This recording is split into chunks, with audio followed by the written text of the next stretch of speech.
We are the debtor nation. Yes. We have the trade deficits. The surplus nation is in the weaker position because the Chinese business model, and Tucker, by the way, the Chinese business model and the economy are the most unbalanced, imbalanced in the history of the modern world.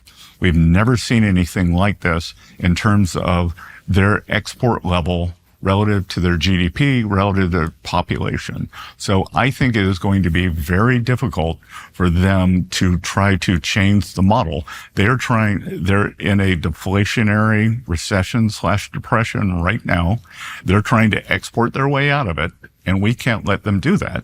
But I think that when you think the Chinese manufacturing system is like that old Disney movie with the brooms carrying the buckets. Yeah. There's nothing you can do. Like, that's their business model.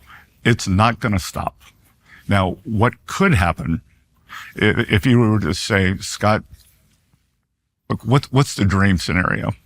That somehow there could be a deal where the U.S. and China, we want more manufacturing, which would mean a smaller part of the economy's consumption.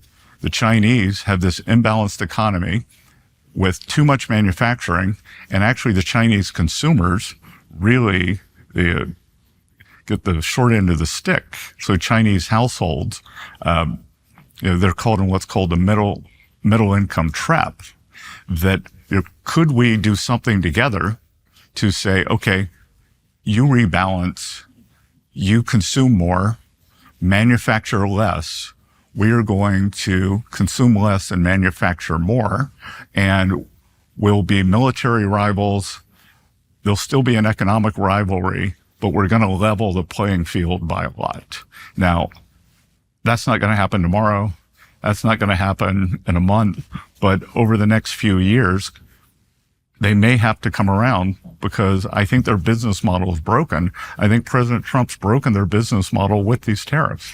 So you're describing, the famous scenario where if you take a bank loan, the bank is in charge. They can repossess whatever you borrowed against. But if you take a big enough loan, you're kind of in charge of the bank. Exactly. And they've just got such a big deficit with us that they need our markets. They can't survive without them.